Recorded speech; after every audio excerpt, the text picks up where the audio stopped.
Welcome back, Ascension family. If you are new to my channel, like, share, and subscribe so you can receive my notifications. And thank you for taking the time to listen to my audiobook. The Chosen One is my second book, and in this second chapter are all stories about my past life healings. The words, the wisdom, the experiences contained within this book carry a frequency of light, which is inherent to its source. It is a subtle but powerful vibration of love, which will help you eliminate what you no longer wish to create in your life.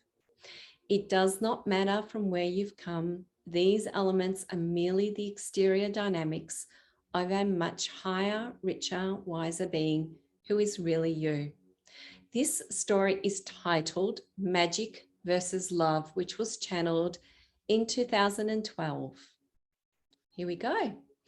O holy night, power and might, remove the blocks which cause me strife. Allow free flow and clear sight for now and forever, power and might. What are you doing, Edie? Oh, hello. Oh, teacher, I didn't hear you standing there. What are you doing? Magic. You arose forces you don't understand. It may have consequences only you will have to answer for. Mina was teaching healer in the Osiris temple in Egypt. She was a senior healer who felt drawn to teaching, so it was decided that she would pass her knowledge to younger healers and to do great service in the name of Isis to teach. Edie was a young student, only 14 years of age. Rough around the edges, but she displayed a great power.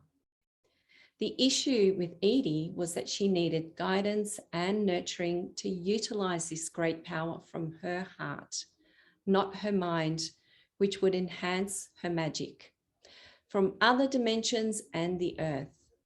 Edie was orphaned at a young age.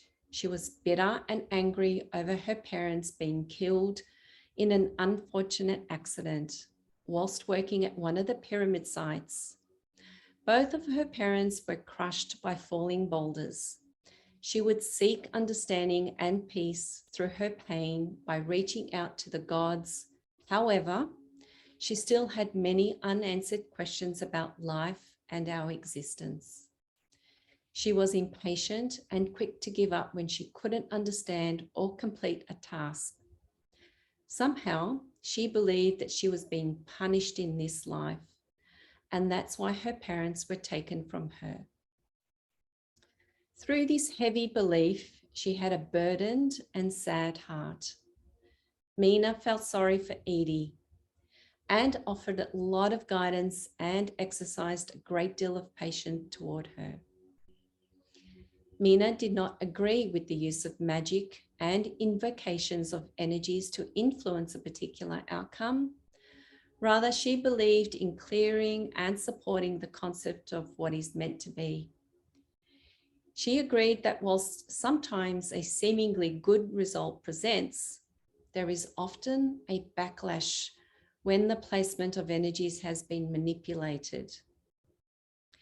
It really reflects a lack of trust in God, and it supports only a partial angle of which you view the entire situation from the ego's perspective.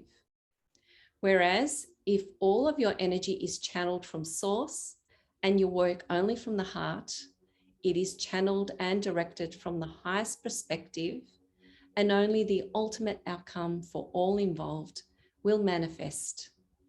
There can be no returned energy, and only an aligned path will prevail. The source energy supersedes anything conjured from the ground or on a mental level. Trust, Edie, this is what you lack, not of me, but of yourself. Your survival instincts has been in battle since you lost your parents at age 7. You are now 14. You have much to learn, and I am prepared to guide you through the ego's influence, which fuels the bitterness and confusion in you and keeps you from feeling the peace in your soul. But you must surrender to what you think is protecting you. Your aggression, your control is not control at all, as it will turn against you, is not of love. It is of fear and it cannot support the path of a healer, which is that of surrender and living with grace. Edie listened, but her mind was objecting. Her thoughts were strong to defend. You have no idea what it's like, the suffering I've endured. Whatever I do to help myself stay alive and to be clothed and fed. But I do hear you, teacher. I am trying hard to overcome my defenses. So, are we meditating this afternoon? How many will be attending? Mina replied, well, yes, I've scheduled the session for tomorrow, but perhaps to assist your process and shift your fear, we can connect together for a private session this afternoon. I trust that will suit you. Oh, yes, thank you, teacher. I'll be there. Edie was unconsciously sending very negative thoughts, feelings, and energy toward Mina. Edie felt that all her talk about love and hope and guidance was only for those who hadn't truly suffered. Who gives her the right to tell me, as she sits so comfortably with her fine silks and freshly brewed tea? Edie was in fact cutting into Mina's heart. Perhaps you ought to experience pain to understand what I actually go through. Gradually become more and more anger and bitter toward Mina's wise words. She rejected all of her higher teachings about channeling, about healing via the heart and through the heart. She was spiraling into negativity and she actually wished Mina's heart would stop talking. Then what will she do? When the heart no longer feels good, what then? On and on she went, the negative thoughts and projection. Suddenly, a spiraling grey energy began to encircle Edie. She looked in surprise and began to pay attention to this mini twister of energy which was conjuring up in the room. She picked up the staff which had a crystal on the end of it. She pointed it to the door where Mina had left and just minutes before and proclaimed, so as you feel my heart and its pain, I cast this upon you like a pelting rain, a dagger point to bleed like me, to understand you seek to be. And suddenly from the hallway came a rumbling sound. It was like a vibration, but not of this earth or sky. It was a cast from Edie toward Mina. At that moment, Edie realized what she had done. The entities which reside in her, the darkness, the bitterness, the hatred had overcome her, and she reacted with such evil intent. She was now filled with panic and fear. She raced to the door and ran down the corridor towards the meditation chambers. She swung open the door to find Mina slumped on the floor. She rushed to her, exploding into tears. I'm sorry, oh God, help me. Mina was dying. Her heart of pure light could not sustain or consume the darkness that had literally crushed her. You did this. Why? She said with such little breath. It was my anger, my hatred, my fear, O teacher. Please forgive me.